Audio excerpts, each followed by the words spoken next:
అస్మద్గురుభ్యో నమః. ఇప్పుడు అడుగుతున్న ప్రశ్న కూడా కొంచెం మనసు కరుక్కుమనిపించే ప్రశ్న. ఏమిటి అంటే, నరదృష్టి ఉన్నవాళ్ళు, నరదృష్టి తగులుతోంది అనుకున్న వాళ్ళు ఎలాంటి పద్ధతిలో ఉండాలి, ఎలా తెలుస్తుంది మాకు, దీన్ని తప్పించుకోవడానికి మార్గం ఏమిటి? ఇది ప్రశ్న. దాంట్లో ఏమిటంటే, నరదృష్టి ఎందుకు తగులుతుంది అంటే దానికి కారణాలు ఉన్నాయండి. ఏమిటంటే, మనం సంపాదించుకునేది ఒక పావలా అనుకుందాం. మన జీవన శైలి కూడా ఆ 25 పైసలకి తగ్గట్టుగా ఉండాలి. సరే, బంధువులు ఎవరో వచ్చారు, వాళ్ళకి ఆరాధన చేయాలి, తెచ్చుకున్నాం, అప్పు తెచ్చుకున్నాం. కానీ ఆధునిక కాలంలో ఏమైపోయిందంటే, మనకు కొంచెం సంపాదన ఉన్నప్పటికీ మిగిలిన వాళ్ళతోటి పోటీ పడేలాగా అవసరాన్ని మించిన వస్తువులు కొనుక్కుంటూ, అవసరాన్ని మించిన వస్త్రాలు కొనుక్కుంటూ, వాటికి అవసరం ఉందని చూసుకోం, ఎంత గొప్పగా ఉందనుకుంటూ, దీనివల్ల మీ మీద పక్క వాళ్ళకి దృష్టి మారుతుంది. నిన్న మొన్నటిదాకా ఏమీ లేకుండా ఉన్నవాడు ఇలా అయ్యాడేమిట్రా? ఇది నరదృష్టికి ప్రమాదం. ఇది ఎక్కడుందో చెప్పమంటారా? జరిగింది ఒక చోట. ఏదది? మహాభారతంలో పాండవులు చాలా కష్టపడ్డారండి. కష్టపడడం తక్కువేం లేదు. వాళ్ళు చివరికి వాళ్ళని చంపాలని దుర్యోధనుడు లక్క ఇంట్లో. దాంట్లోంచి బయటపడ్డాడు. బయటపడి అర్ధరాజ్యం తెచ్చుకున్నారు. అప్పుడు బ్రహ్మాండంగా హస్తినాపురం బయట వచ్చిన వాళ్ళు ఇంద్రప్రస్థం కట్టుకున్నారు. కట్టుకుని ధర్మరాజు చేసిన ఒక చిన్న పని ఉంది. ఏమిటది? రాజసూయ యాగం చేశాడు మహానుభావుడు. రాజసూయ యాగం చేసి అద్భుతంగా అందరినీ గెలుచుకొచ్చాడు.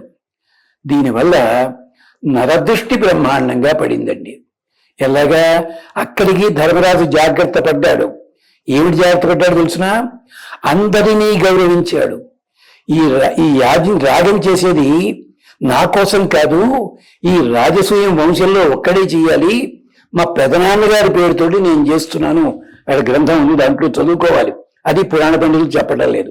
ఇంత చేసిన దుర్యోధనుడు, దుశ్శాసనుడు, శకుని, కర్ణుడు, వీళ్ళ దృష్టి, శిశుపాలుడు లాంటి వాళ్ళ దృష్టి, జరాసంధుడి లాంటి వాళ్ళ దృష్టి, వీళ్ళందరినీ పడింది. నరదృష్టి తేడా లేకుండా ఎంత త్వరగా నాశనమైందో చూశారు కదా. ఈ నరదృష్టికి కారణం ఏమిటి అంటే, మనము అతిగా ప్రవర్తించుట. ఈ నరదృష్టి పోవాలన్నట్టయితే ముందుగా మీ మాట సౌమ్యంగా ఉండాలి, మీ ప్రవర్తన సౌమ్యంగా ఉండాలి. మీరు ధరించే ఆహార్యం ఉంటుంది అంటే డ్రెస్సు, అది ఆకర్షణీయంగా ఉండడం తప్పేం లేదు, వస్త్రాలు. కానీ ఆకర్షణీయం కంటే కూడా ఎదటి వారిలో చెడ్డ భావన కలిగించేలా ఉండడానికి వీల్లేదు. అందుకనే పెళ్లిళ్లలో అమ్మాయికి బుగ్గని చుక్క పెడతారు, కంటికి కాటుక పెడతారు, పాదాలకి పారాయణ పెడతారు. అలాగే పెళ్లి కొడుక్కి, అలాగే ఉడుగు చేసే కుర్రాడి కూడా బుగ్గని చుక్క పెడతారు. రాజుగారు యుద్ధానికి ఎడుతుంటే కంటికి కాటుక పెడతాడు. ఎందుకోసం? ఇది వేదంలో చెప్పారు, ఎదటి వాళ్ళ చెడ్డ దృష్టులు మీ దగ్గరికి రాకుండా ఉండుగాక అని చెప్పి. ఇది నరదృష్టి అంటే.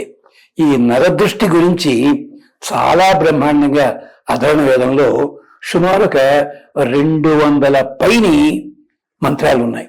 అది ఈ నరదృష్టి పోవాలంటే మీరు చేయాల్సిన పని ఏమిటంటే, తప్పనిసరిగా ఇంటి వీధి గుమ్మంలో కానీ పెరటి లోపల కానీ తప్పనిసరిగా తులసి చెట్టు పెంచండి. ఇంటి ముందు కానీ ఇంటి వెనుక కానీ వీలైతే చక్కటి పూల చెట్లు పెంచండి. దిక్కుమాల మనీ ప్లాంట్లు ఇలాంటివన్నీ పెంచుకుంటే తప్ప ఇవి పెంచం. అది చెయ్యండి.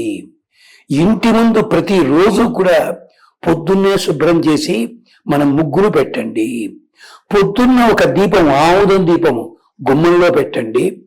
రాత్రి కూడా 7:30 తర్వాత ఒక 10 గ్రాముల ఉప్పు తీసుకుని ఇంటికి దిష్టి తీసేసి పెంట మీద పడేయండి. అక్కడ కూడా దీపం పెట్టండి. బయటికి వెళ్ళి వచ్చిన తర్వాత కాళ్ళు చేతులు కడుక్కోకుండా ఇంటి లోపలికి ప్రవేశించవద్దు దయచేసి. మీ ఇంటిలో పూజా మందిరంలో చేసే పూజల్లో సంకల్పాలు చెప్పండి, కానీ బీజాక్షరాలున్నవి, రౌద్ర దేవతలు ఇలాంటివి మంత్రాలు ఉంటాయి, ఉపదేశం ఉందండి, ఉన్నప్పటికీ అది చేయాల్సిన విధానంలో చేయండి. వారానికి ఒక్క రోజైనా హనుమంతుడి దేవాలయానికి కానీ వినాయకుడి దేవాలయానికి కానీ వెళ్ళి దండం పెట్టుకురండి.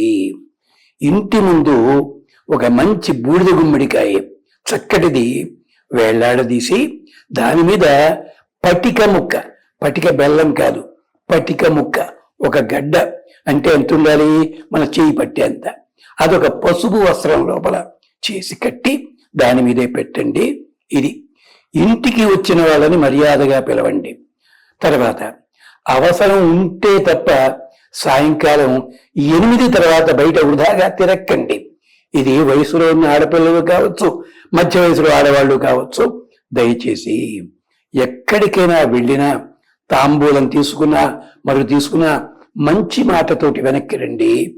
మీరు కట్టుకునే వస్త్రాలు ఆకర్షణీయంగా ఉండడం తప్పులేదు, కానీ చూడగానే ఎవరమ్మా అనిపించాలి తప్ప ఎవరి అమ్మాయి అన్నట్టుగా మాత్రం ఉండకూడదు.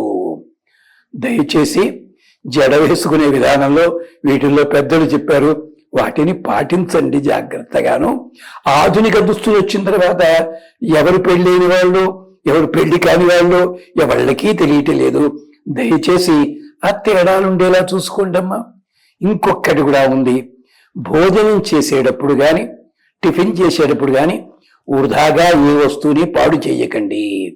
వీటి వల్లనే మీకు తెలియకుండానే నరదృష్టి అంటే నరుల వల్లనే కాదండి, పక్షుల వల్ల కూడా వస్తుంది. ఇది జరుగుతుంది, జాగ్రత్త.